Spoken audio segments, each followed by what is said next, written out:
Toyota's reputation for lasting forever in this country isn't hype. It's backed by real data, and the Land Cruiser in particular is routinely cited as the single most durable vehicle you can buy new in Australia. But here's what most buyers never check. A handful of brands come close enough to Toyota's legendary lifespan that the difference is almost meaningless in real-world Australian driving, and every one of them costs noticeably less to fix when something eventually goes wrong. If you're buying a vehicle to keep for the next decade, the total repair bill matters just as much as how many kilometers are left on the clock. Drop a comment telling us what state or region you're driving in, because outback conditions change this whole conversation compared to city commuting. Let's break down the 4 brands worth cross-shopping against Toyota before you sign anything. Starting at number 4, Kia. Kia doesn't have Toyota's multi-decade reputation in this market, but recent model years have closed that gap fast, and the warranty backs it up. Kia's factory warranty in Australia runs longer than Toyota's, which means the engine and transmission, the 2 most expensive systems to replace, stay covered well past the point where a Toyota owner would already be paying out of pocket. On the servicing side, Kia's average annual cost sits close to Toyota's, but independent mechanics consistently report cheaper parts pricing across common, where items like brakes, suspension bushings, and sensors. Models like the Kia Sportage and Telluride have built up genuinely strong long-term ownership reports in Australia, holding up through repeated heat cycles and long-distance touring without the suspension and electrical issues that used to plague the brand a decade ago. The gap to Toyota on pure longevity still exists, and we're not going to pretend it doesn't, but it's narrower than most people assume, and the money saved on servicing over 10 years can easily outweigh a small difference in expected lifespan. If you put a Kia through serious outback kilometers, let us know in the comments how the undercarriage and cooling system held up. Number 3, Mazda. Mazda doesn't chase headlines the way other brands do, and that's part of why it's underrated here. Mazda's engineering philosophy mirrors Toyota's almost exactly. Keep the mechanicals simple, avoid unnecessary complexity, and stick with naturally aspirated engines that don't need constant attention. The CX-5 and Mazda 3 have developed a quiet but consistent track record of high-kilometer reliability, and Mazda's annual servicing costs run at or below Toyota's, according to independent Australian comparisons.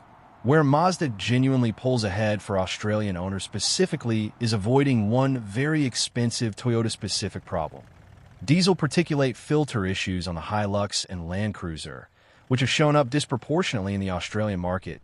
Due to how those vehicles are actually used here, lots of short trips and low-speed towing that don't let the filter burn off properly. That's a genuinely costly repair when it happens, and Mazda's largely petrol lineup sidesteps it entirely. Mazda has also invested heavily in its regional dealer and parts network, which keeps availability high and pricing lower than Toyota's dealer-controlled parts pipeline outside major cities. It's not flashy, but a Mazda bought new and serviced on schedule is a genuine long-term proposition in this country, and it'll cost less at the workshop getting there. If this is new information for you, that's exactly why hitting subscribe matters. We're breaking down brands most buyers overlook. Number 2, Subaru. Permanent all-wheel drive across nearly the entire lineup gives Subaru a practical advantage that goes beyond a spec sheet.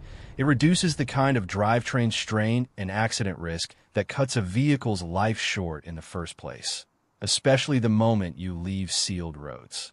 The Outback and Forester have built loyal followings specifically in the parts of Australia where gravel, flooded causeways, and long distances between towns are simply part of daily life. Subaru's older boxer engines carried a well-known head gasket issue that could get expensive to fix. Being a boxer design means there's a head on each end, doubling the potential cost. And that's worth knowing if you're shopping used.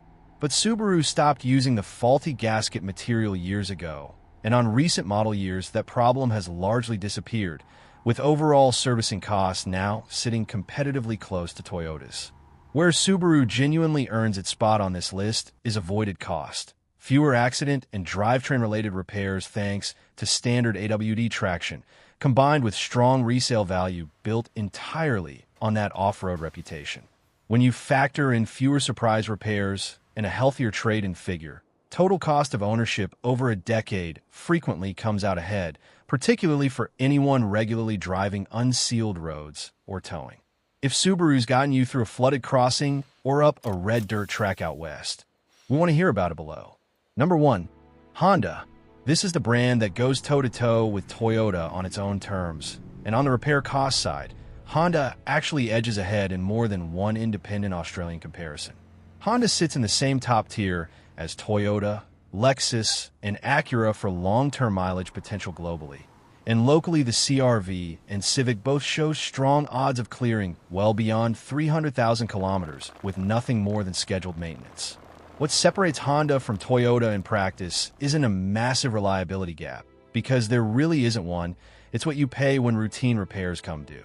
Honda's average annual servicing cost consistently comes in at or below Toyota's across Australian tracking comparisons, and labor costs at independent mechanics tend to run cheaper too, since Honda's mechanical layouts are widely understood by every trained mechanic in the country, not just factory dealer techs.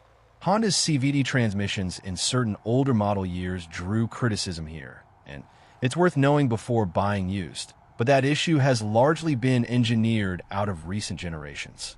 In a country where cars take a real beating from heat, dust, and long-distance driving, Honda's combination of near-identical longevity to Toyota, consistently lower repair costs, and a dealer and independent shop network that genuinely rivals Toyota's reach makes it the strongest case on this entire list for outperforming Toyota, where it actually counts your wallet.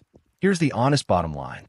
None of these 4 brands is going to dramatically outsurvive a Toyota on pure kilometers. The data doesn't support that claim, and we're not going to pretend it does, especially with the Land Cruiser sitting right at the top of nearly every durability study done in this country.